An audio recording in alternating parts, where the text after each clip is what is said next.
Welcome to the Tuluminiña Podcast, presenting stories from the women living in Tulum, Mexico. Be inspired by their life in the jungle, find out what makes Tulum so unique, and get to know the favorite places of the locals. I'm so happy to have Rachel Appel in the podcast today. And first of all, I want to start with a compliment, because you are a super big source of inspiration for me, and your work connected with Tulum impresses me personally a lot, and that's why I'm super happy to talk with you today. And thank you that you're here and take your time to share your personal story connected with Tulum with us. Thank you so much for having me. I feel very honored that you invited me here and that my work inspires you. You know, it was definitely a labor of love. It wasn't always good days, but I'm happy in the end with what I accomplished, and I'm happy that it's having some sort of impact. Yeah, it definitely does. And so for the people who do not know you or haven't seen your work before, best is to start off with who are you and what are you doing, or what are your projects? So my name is Rachel. I do a lot of different things for work, for hobbies. You know, I'm constantly doing different projects. But the reason that I'm here today is because of a documentary that I made called The Dark Side of Tulum. And it's an environmental documentary that explores both the beauty and betrayal of Tulum, Mexico, and sort of what we can do to change things, and if things can be changed, and how to sort of go about the shift of consciousness that we need, not just in Tulum, but in the world. So that is why Marietta invited me today, and I'm very happy to be here. And I've been going to Tulum for quite a while. I've been going to Quintana Roo since I've been 5 years old. I never knew that it was Tulum or even Akumal or Chumayel, which are neighboring towns. You know, it was always just the jungle a few hours south of Cancun, and back then it was just a dirt road. Yes. But the first time that I knew I was in Tulum was in 2010. We had heard about this cute little beach town, and it was super quiet and rustic, and the electricity went out after 10 o'clock. There was no air conditioning in any place on the beach. The glamour was not there at all, which I really loved. And yeah, it was definitely a different world, and I've been going ever since, and it's been very wild to watch it explode the way it has. It's not all bad, but it's hard to see a place that holds so much beauty and potential be taken advantage of. Oh yeah, I totally know what you mean. I have the same sentiments about this living here. And I think we will definitely go deeper into that topic and also your project in a bit. But first of all, I would like to get to know a little bit more about your personal connection with Tulum. So when you were here the first time, that was 2010, right? You said. What was the feeling you had when you were here, or when you came here the first time? What made you connect with this place so much? The ocean is beautiful, of course, but I would have to say the cenotes and the underground river system really got me, as I'm sure it gets many people. It's really humbling to swim in those waters and to really feel that connection with the cave system, and to realize you're swimming in the veins of the earth, and how sacred of a place it is, and really understanding how the entire area depends on that underground river system. It's the source of life there, and you can't see it above the ground, which sort of makes it even more poetic, because often it's things that you can't see are, you know, what's most important and what is taken advantage of. So it was definitely the underground river system that kept drawing me back to the area. And after I went in 2010, I came back in 2013, and I was a nature guide for a while, you know, bringing people into the underground river system and getting certified to dive, and taking people to the ruins, to the Tulum ruins and to the Koba ruins. I mean, it was my job to share my love for the place with people. not necessarily what were the best restaurants or what was the best hotel to stay at, but what was the most beautiful place to watch sunrise, or what was my favorite cave to go exploring. All of those little things that you're constantly doing every day. And I was so blessed to call that my job for a while. And then I started to really notice that things weren't really as they seemed, and Tulum was heading down a path that I didn't necessarily like. Yes. And how did you see that when you were in this nature and the beautiful places? Did you see it there in the cenotes, or where did you had this like where did it pop up, like that you say, oh my god, this is there's something going wrong here? Not in the cenotes so much, but for instance, I was, in charge of taking care of people's garbage throughout the day, wrappers and water bottles and things like that. And I fortunately lived with people who were very aware of these things, and they started saying things like, where is all of this trash going?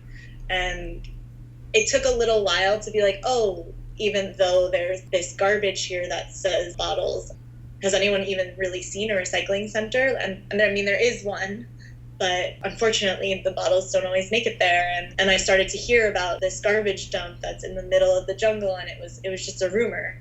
And then you hear about people, no, I've been there, and it's bad. And you start to really say, like, well, what are we all doing here? Because aren't we here because it's so beautiful, but we're destroying it? And it's the story of the world, just on a much smaller scale. But I think looking at those smaller scales are helpful, because when you look at the world, it seems too impossible to even grasp. So when you can really hone down on a place like Tulum and see it, under the microscope, and hopefully make changes so that it doesn't continue to happen and that we can fix it.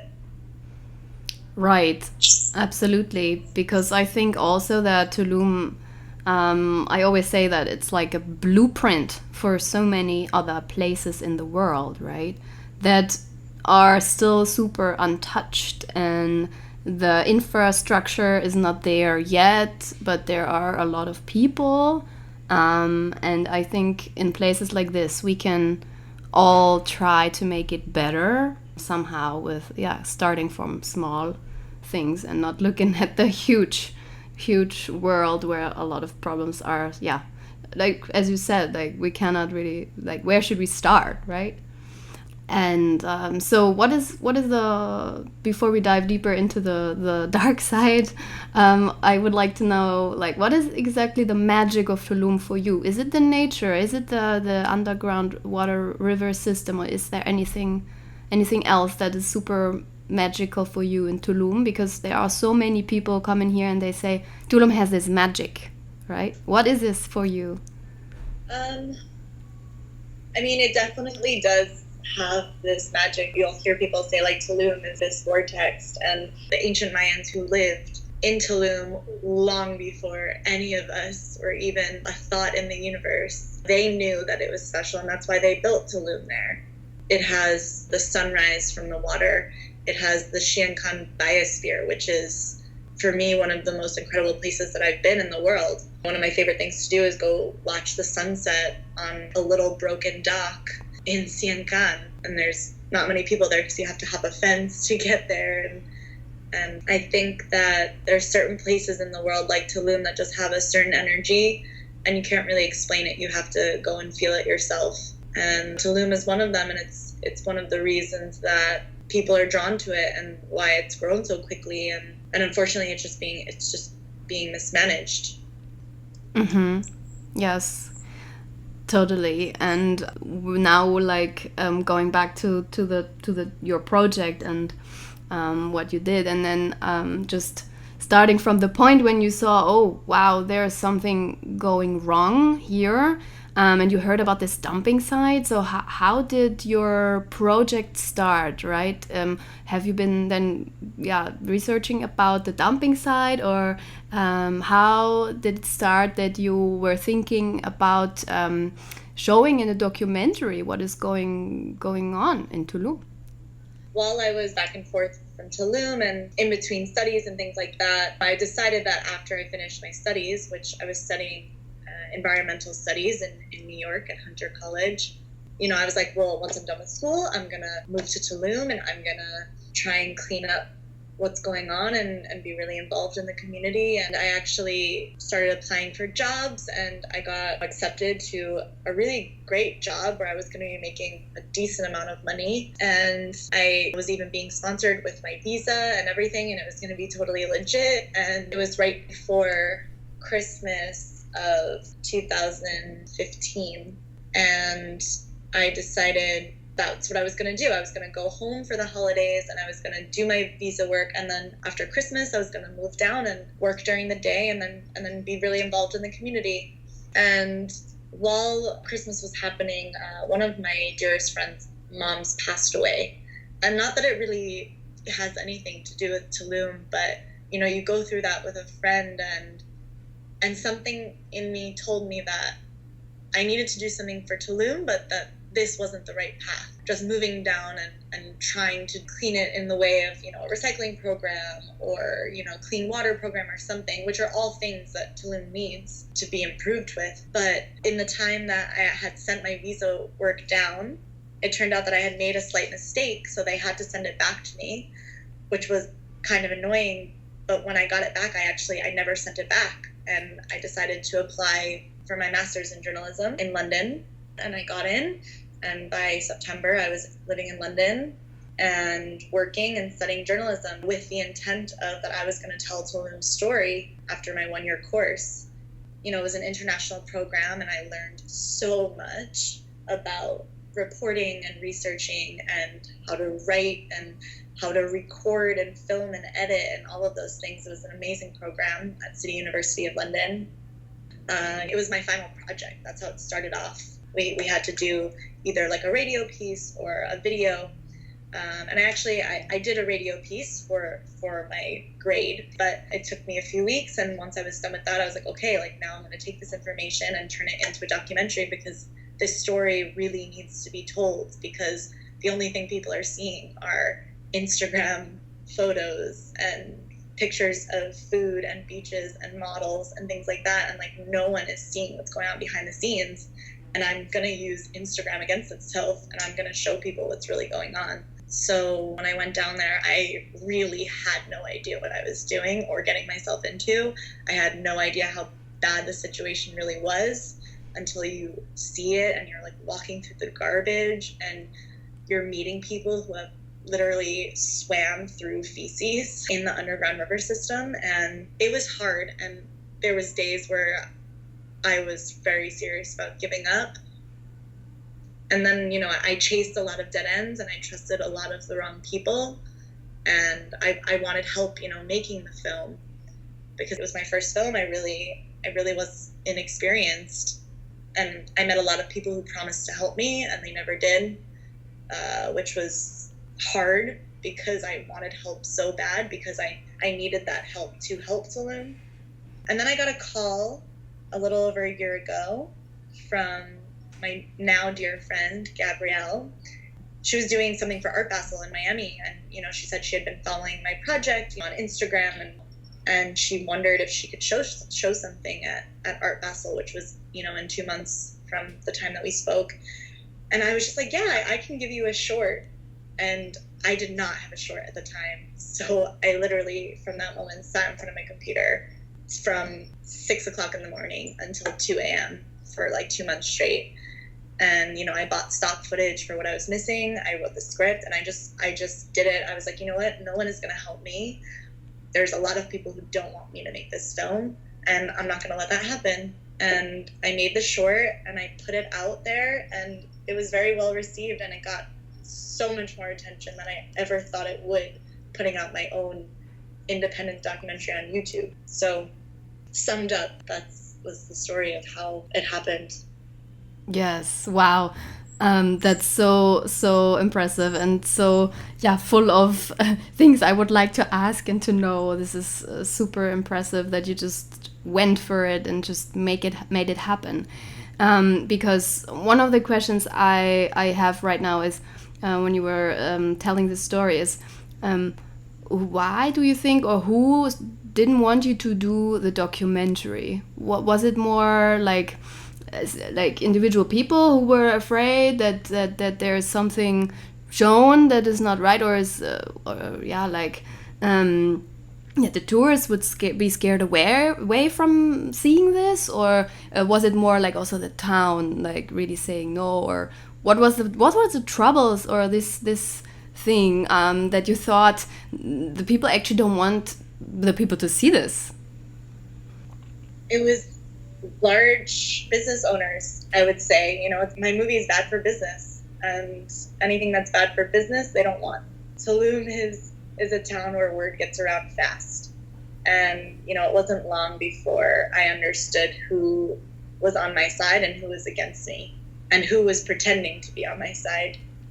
And, I know that not all, but a lot of the hotel owners were very upset, especially before I put out the film. When I was putting out teasers and trailers, like, who does this girl think she is? She's calling it the Dark Side of Tulum.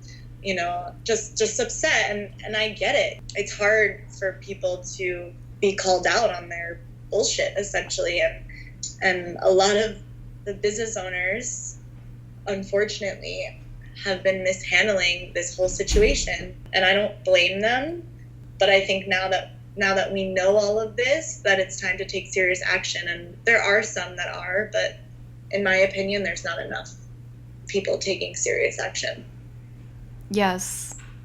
Yeah, I see that the same. I have the feeling here it's really still all about fast money, and not about really creating sustainable solutions and investing, of course, for these.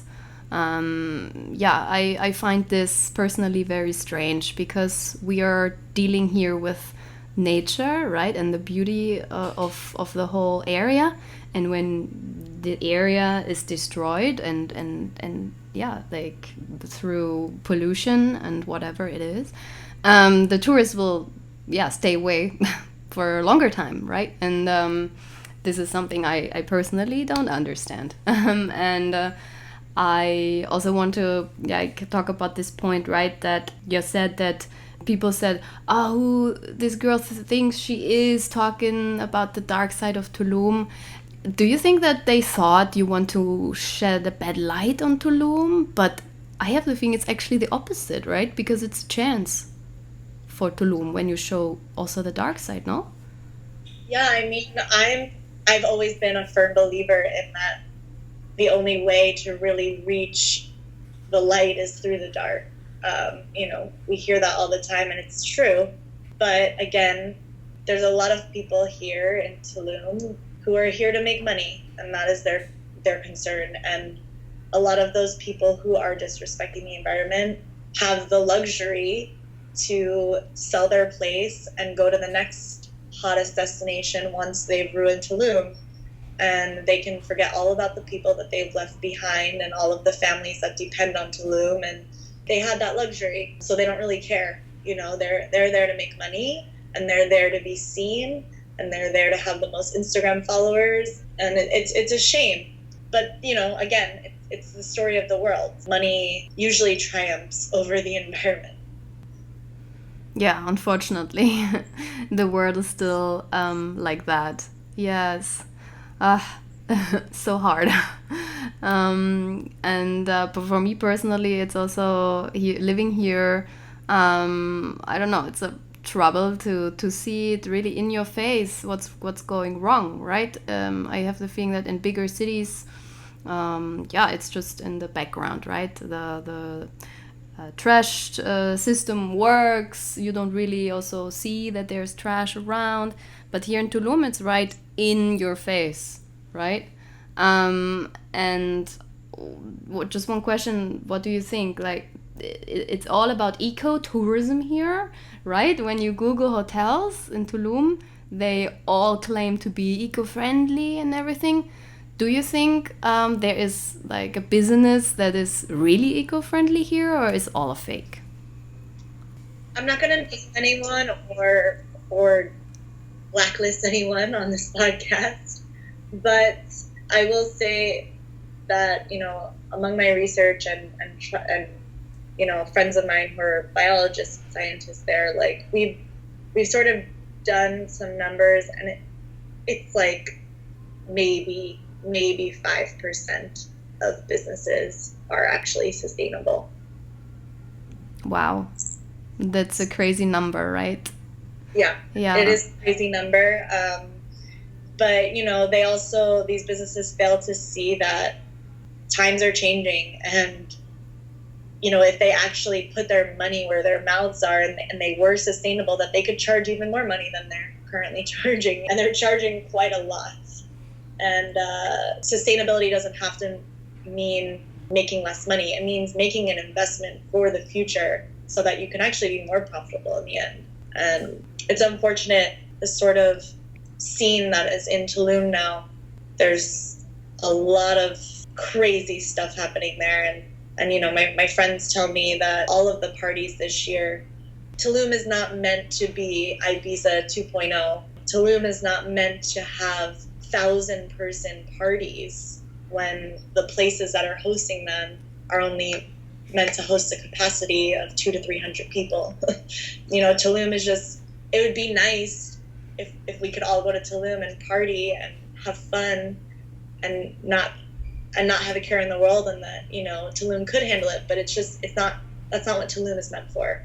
Tulum is meant for cleansing and enjoying nature and having a drink and good food with your friend, and not raving for 5 days straight. There's places in the world that it is meant for that, but Tulum is not one of them. And, you know, it's hard for some people to hear. I have friends who do it, you know, and I love them to death still. But the bottom line is that Tulum is not meant for all of these parties. It's brought way more harm than it has good, you know, with all of the gangs and all of the violence. And then with that comes, you know, people who want to bring more business here, that the kind of business that you don't want in Tulum. Yeah, absolutely. And like, how was it for you? Like, you saw this change, right? You said 2010 was your first time here, so it's now 10 years after you've been here the first time. So what was the strongest change you could feel in that time?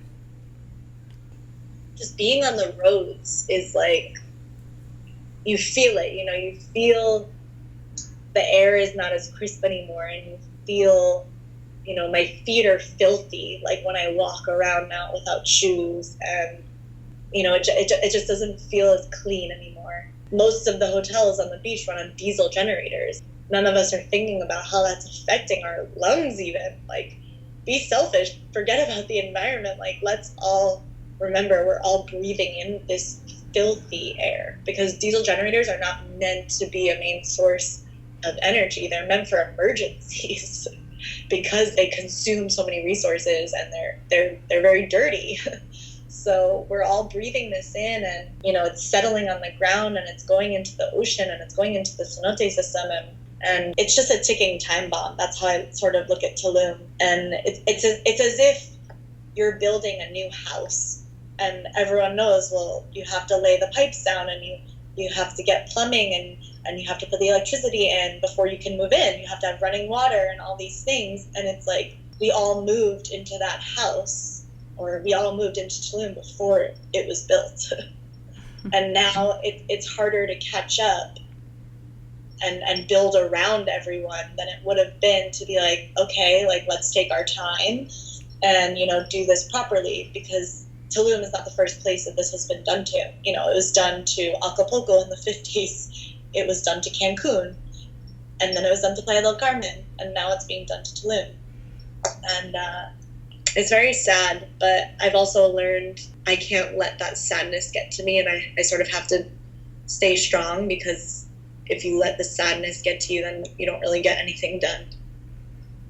Yes, you're totally right. And I think that what you just said is super important for people to know, because so many travelers visiting Tulum, they are not aware that this place is still a place in the jungle and a super virgin place. And it's like, as you said, it's a house where we have to put pipes on each hotel or restaurant to have the sewage going in and out, out and or fresh water in.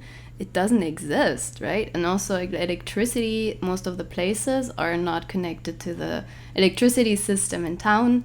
Garbage, it's another thing that you have. Every place has to organize their own pickup if they want it. I think this is super important for people who come to Tulum to know, because many I've spoken to are surprised about this, right? So I think when you are aware of this, you can also handle this place in a different way, right? This feeling of sadness, I have this sometimes too. It's overwhelming, but I think we always have to come back to hope, right?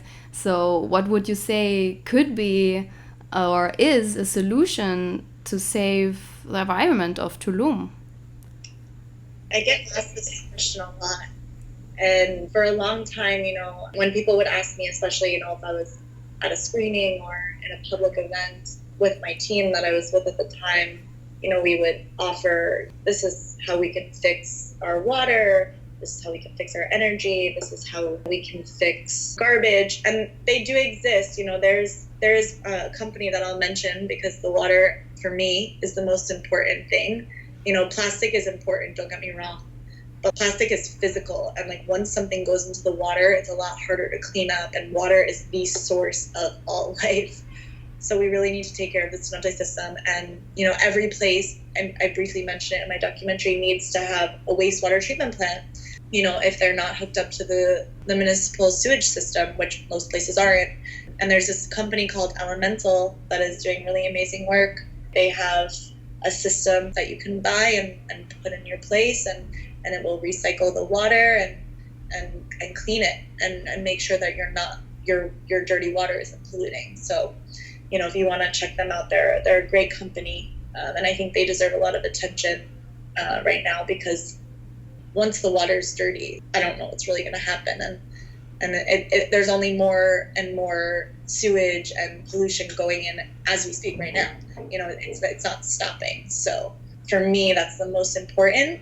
But again, I would go to these events and I would offer these different types of solutions that, based on my research and my knowledge and background, that I thought can help Tulum. And although I do think they can help Tulum, I think what Tulum really needs, and it's ironic, is a spiritual awakening, because everyone's talking about spirituality and community and tribes, and no one is really acting on it. I mean, there's definitely a few dear friends of mine who are very involved in the community and in the international school, and they do really care.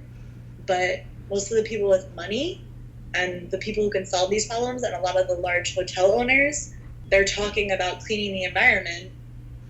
And then I have those same hotels that are going around preaching these campaigns, and I'm like, oh, well, a few months ago, I was recording your workers chopping down mangroves.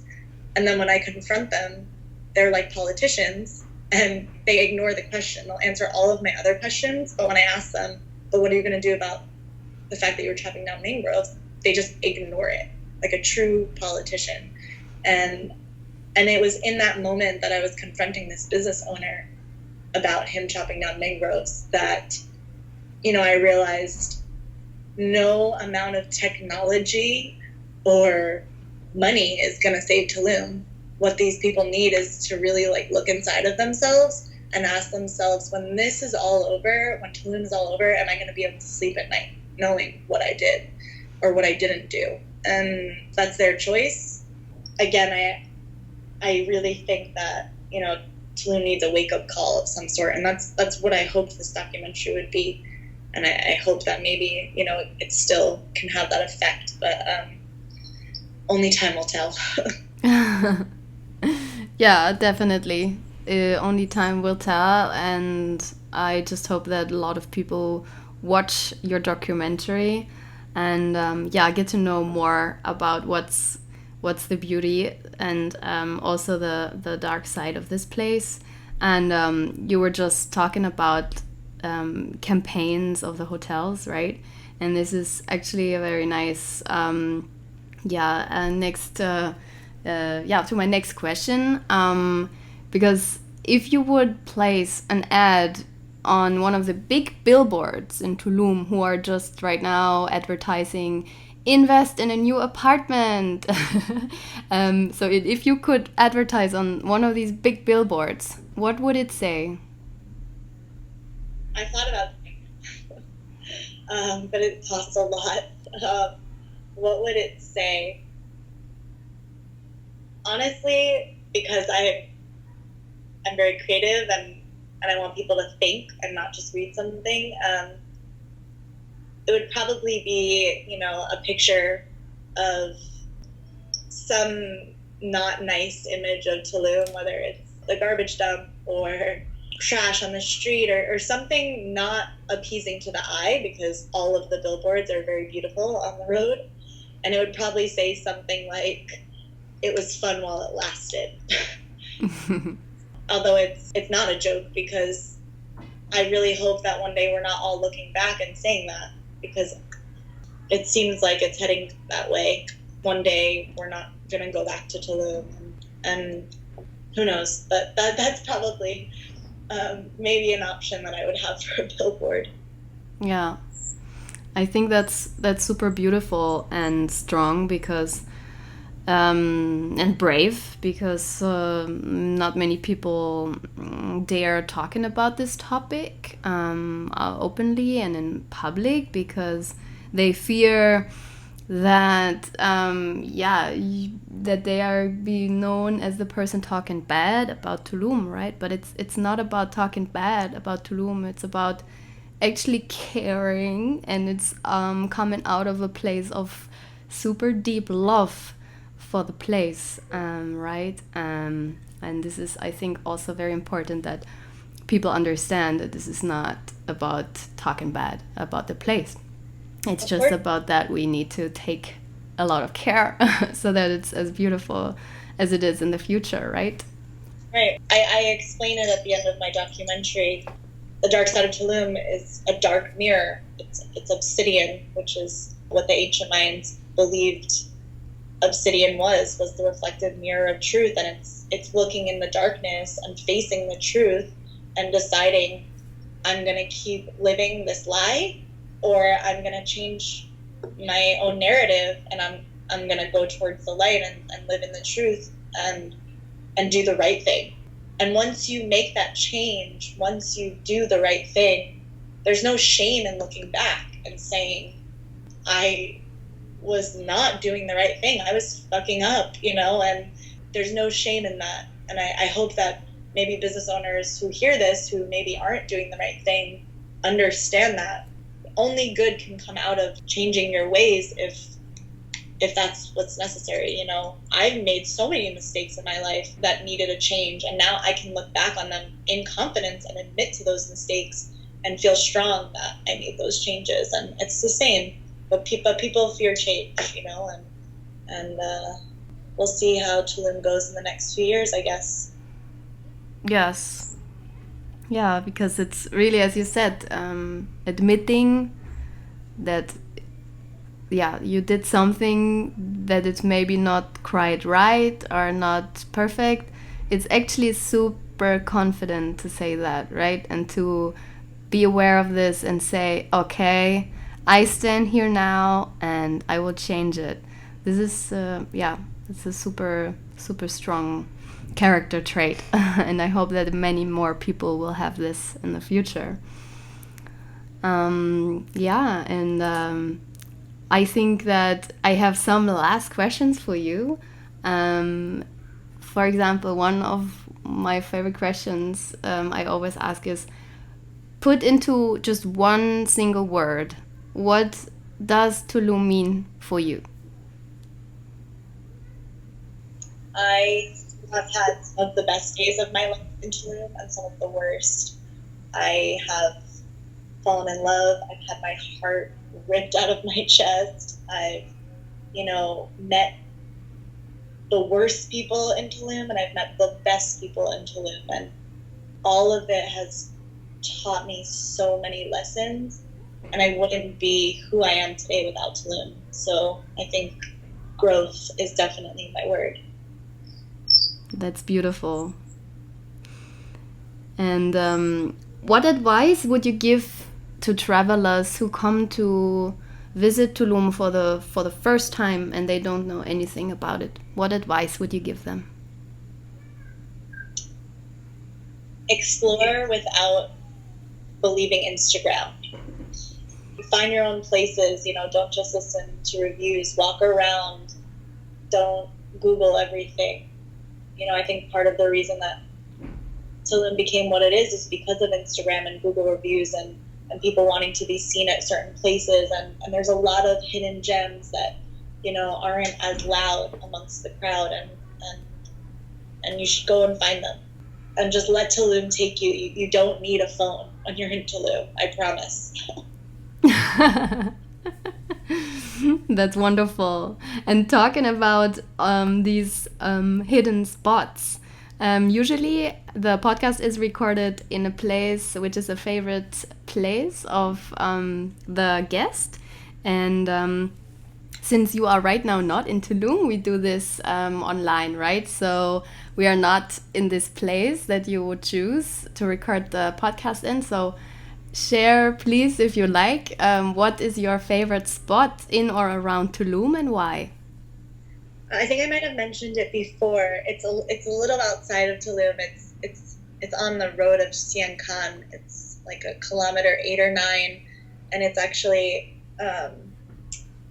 how do you call, not on the ocean side, but on like on the side of the mangroves where all the canals are and things like that. And there's this like rickety old dock that a friend of mine showed me, and you can watch the sunset from there, and you can watch the sun setting, over the mangroves, and it's the most incredible sunsets that I've ever seen. And since very few people know about it, there's hardly anyone ever there. And if there are people there, they're just very, chill and want to enjoy the sunset with you as well. And it's definitely my favorite place there. Wow, that's amazing. And I think I know the spot. I've been there once and it was really magical because the moon was going up over the ocean. So, from this place, you only can see the lagoon, right? But a couple of months before, I was at the ocean and the moon rised. And on the other side where the dock is, the sun went down, right? And it was such a special moment because you could really feel the earth being in between these two planets and the star. It's like, wow, that was really, really, really special. That's a beautiful spot. Thank you so much for sharing this. Yeah, of course. And it was lagoon. I was like, what is the word that I'm looking for? Yeah, the lagoon, right? Yes. But yeah, the moon, I know exactly what you're talking about. Like when the sun sets and then you see the moon appear, it's really beautiful. Yeah. There are not many places on Earth where you can see it like this, I guess. No. And of course, now, after talking so much about you and your project, where can people find you and connect with you? So I'm working on, deciding where I'm going to go artistically next. Having done something like the Dark Side of Tulum pretty early on in my career, I really want to take my time and think about my next move. In the meantime, I'm working for a designer in New York City, which I really enjoy right now. But I have a website. I'm sure you'll leave it in the comment below, and you can follow projects on there, which will eventually be there. I don't want to set a timeline, but I'm always going to be creating new stuff. So keep an eye out, and you can watch my film on YouTube. It also has its own website, thedarksideoftulum.com. So you can check it out there, and yeah. Perfect. Yes, of course, I will also put all the links to all the stuff you mentioned and everything connected to you in the show notes so that people directly can find it. Yes. I thank you so much from the bottom of my heart for this beautiful and inspiring conversation, because Tulum wouldn't be as what it is what it is today without you. I really have to say you inspired me a lot, and I thank you so much for your work, and I wish you a wonderful day. Thank you so much. It's really humbling for me to hear that. Thank you, truly.